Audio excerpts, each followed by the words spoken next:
1 Corinthians 3, 16 and 17. These are in biblical order, the sheets that I did. I wasn't sure how to do it, but I did the biblical order. But 1 Corinthians 3, 16 and 17 says, Do you not know that you are God's temple, and that God's Spirit dwells in you? If anyone destroys God's temple, God will destroy him. For God's temple is holy, and you are that temple. And then Hebrews 10:14, for a single offering he has perfected for all times those who are being sanctified. We learned a few weeks ago when George did the diagrams, remember the circle? And the circle was the spirit. And the middle part was the spirit, and then you had the soul, and then you had the body. Do you remember that? Okay. So if the spirit is where God joins with our spirit and gives us that new spirit, okay, this is the part that is holy. And sanctification is the process that God uses.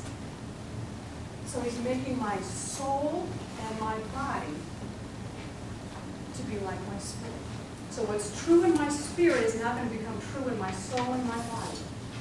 That's what sanctification is. That we're going to become, again, the character of Christ. He's kind of working on that. Because it's hard for us when we first get saved, kind of like all that old junk is still there when we talked about flesh. We all learned how wonderful that was. We probably were even surprised we had some of that flesh. But God is working on that. It's like yesterday morning, last day, had to get the certificate of occupancy. And so the guys were there early in the morning like they always are. I'm downstairs dressed by 7 because I never know who's going to show up in my house. I mean, like last Thursday, I think there must have been 20 people in there doing electric and whatever. It's life, right?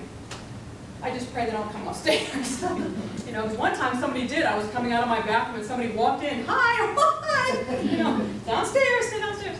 Anyway, so there I am. I know I have to be at work by like 9:30, so I'm getting in the shower at about 8:30 or 8 o'clock.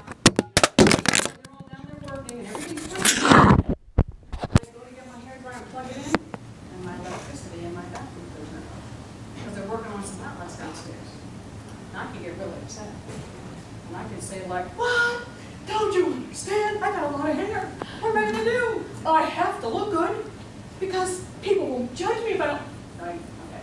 I went, oh, wow, I have no electricity in my bathroom. So I went over to my kid's bathroom, plugged it in, nothing. So I'm laughing, thinking, okay, this is a challenge.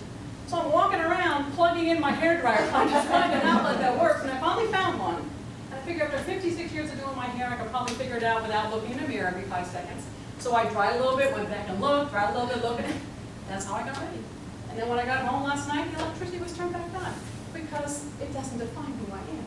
And I don't let it ruffle me because, big deal, right? Because I'm secure.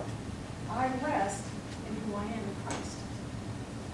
So humility is agreeing with God. He gets to decide who I am. This is not in any handout yet. This is still me. Humility is agreeing with God. He gets to decide who I am.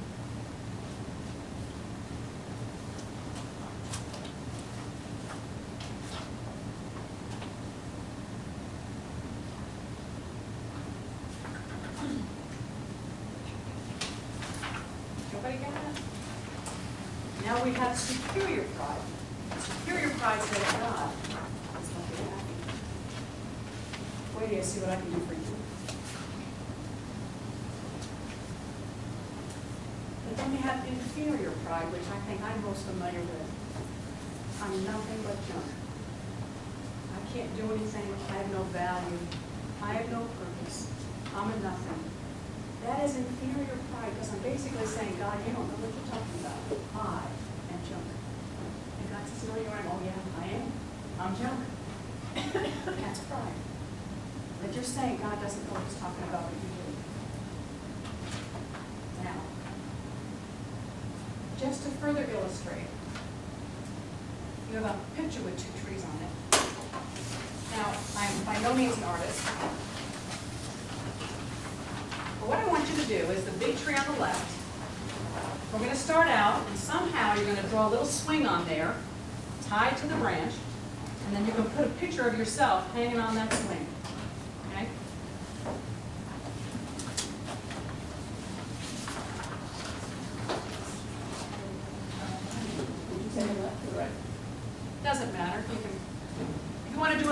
will kind of be consistent, so do it on the left. That. Now, what's the purpose of a swing? To swing. Right, the swing's supposed to go back and forth, right? Okay, so when it comes to our emotions, what do we try to do when we get those emotions we don't like? We try to stop our emotions, don't we? But if our emotions represent the swing, who gave us those emotions? He probably has a purpose, doesn't he? Now, if we say this part up here that's tied to the branch, does that ever move? No, it doesn't ever move, does it? And that basically is going to be, this is where God's spirit joins with our spirit. It never changes, it never moves. But this could kind of represent our soul. It kind of moves all over the place depending upon what's happened. I mean, one minute you could be on a spiritual high, the next one you could be in the bottom of a valley, and you don't even know what caused it. So, what we do is we say, okay, I want to feel good about myself. I want to be really, okay, a lot of you are small group leaders, so I'm going to feel good about myself if I lead a small group. So I'm going to lead a small group. I have figured out how to make myself feel good about myself. So I'm going to take this swing, and I'm going to take it and tack it over here on this branch over here, and I'm going to say, okay, I'm going to lead a small group. Isn't that a high thing to do, right? And then, because I want to be a good leader, I better read my Bible every day.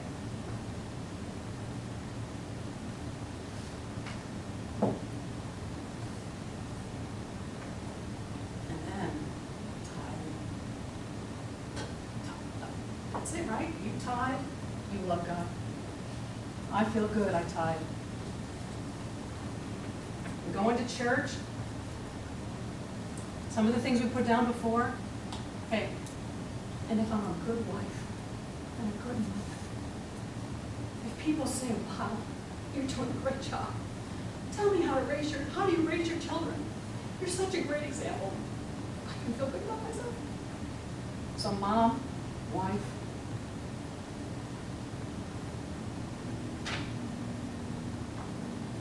and I exercise and cooking.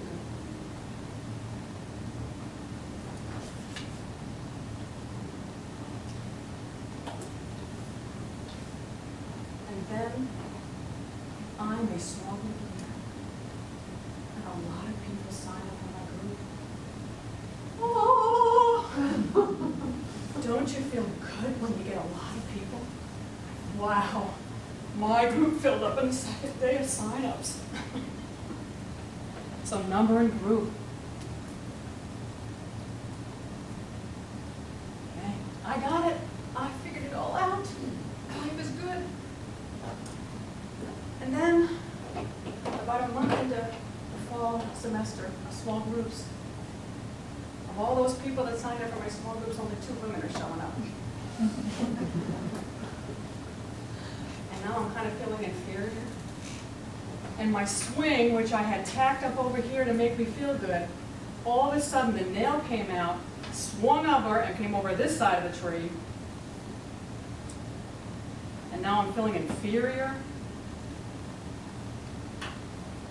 I'm feeling insecure. I'm calling Lisa Goodwin saying I made a huge mistake. I shouldn't have led a small group. I'm feeling jealous because that person over there has a big group and they don't have, everybody's showing up in theirs and I don't know why they're not coming to mine. And I feel self-protection because I'm trying to justify. Self-pity, how's that one? I feel self-pity. And then forget the exercise thing, because now I'm justified in eating. I'm not going to exercise, I'm going to the refrigerator because that is where I'm going to feel good, so I'm going to overeat. And then it gets worse because I start gaining weight, overeat, and then I gain weight, and then I feel worse. So I'll go get some more to eat. And then there could be those who go to alcohol, drugs, shopping. Anybody ever swing? Yeah. Familiar? back and forth. You know what the name of the tree is? Yes, ma'am. Knowledge of the tree of good and evil.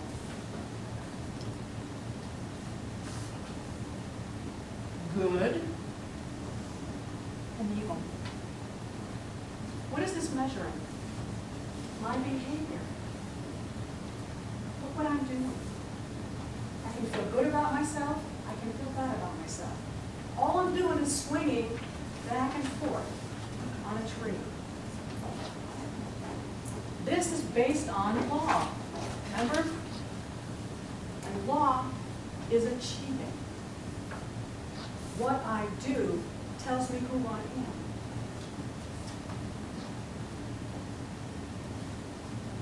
Nice big words over here. Self-righteous. You can put this anywhere you want. I don't have enough room. And over here is unrighteous. Where were the Pharisees? They were self-righteous. They were on the tree of the knowledge of good and evil. And they were pointing fingers at the prostitutes and the tax collectors, but they were on the same tree.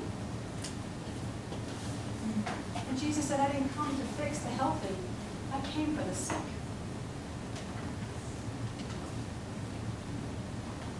Words that go along with this tree. I must, I ought, I should, I have to, I need to, I should not, I must not.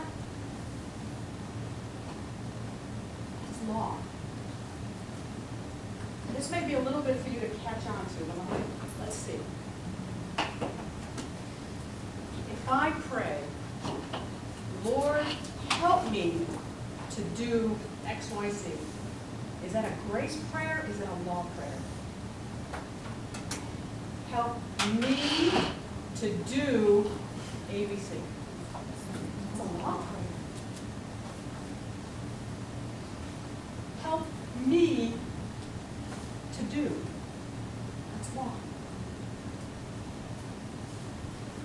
So what could be the right way to say that? You're trapped out. You're like, I don't know, that's what I've always prayed. I don't know the answer. I'm a sinner, not when I'm a saint. How about, God, I can't. I need you to do this for me. God, you are holy. You indwell me, and you're going to have to do this because I can't.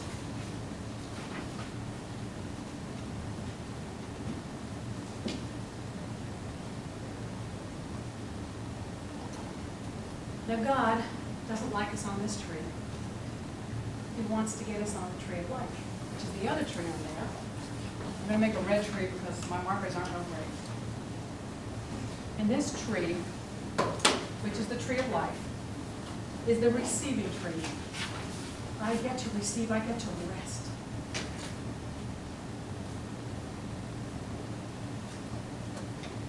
And you know what gets me there? I'm trying to do it in my flesh. God's trying to reveal my flesh. Do you remember how he does that? Suffering, brokenness, surrender. And I give it to him. And I move from a law-achieving system to a grace-receiving system. Because now God's going to do it in me and through me, which was his plan all along.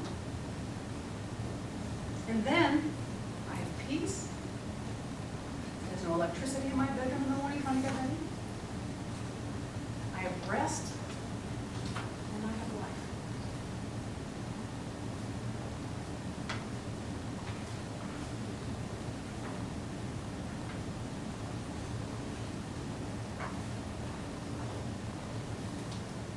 Any questions about that before I go on?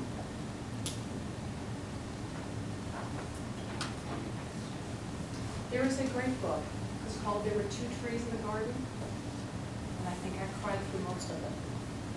And this is what they teach in this book, explaining to you how we are so drawn to doing.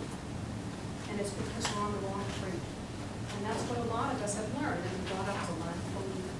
What's the tree called? I'm sorry. That look called the It's called, there were two trees in the garden, and I believe it's by Rick Joyner.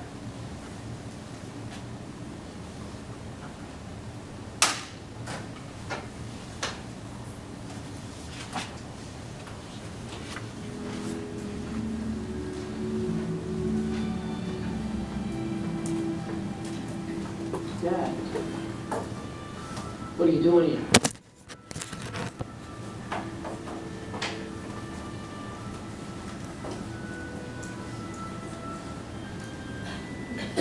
You can take a couple of weeks off.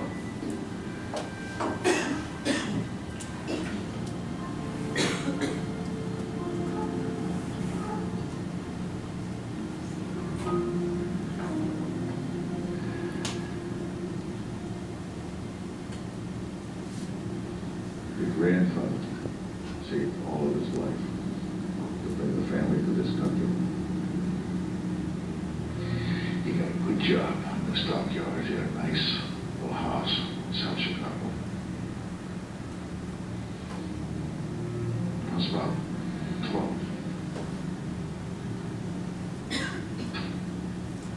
Somebody sold him on the idea he ought to move to the country and become a dairy farmer.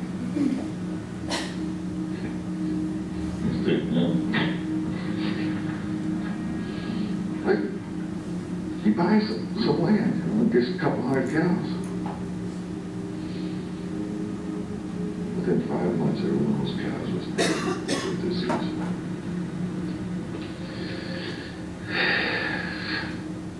It was the Depression. Couldn't sell the land. There's no work. So one day, he took off. Didn't come back. My brothers and me, we split up to live with friends and relatives.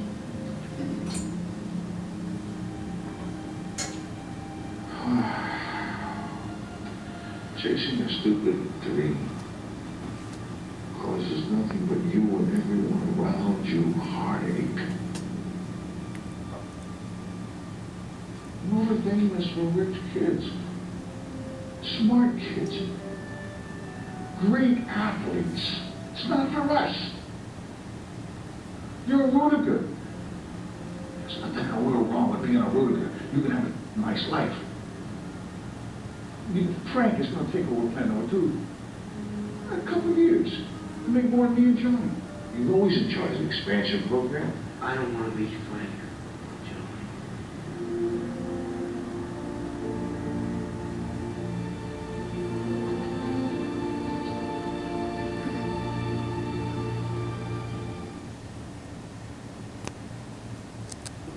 Anybody ever seen the movie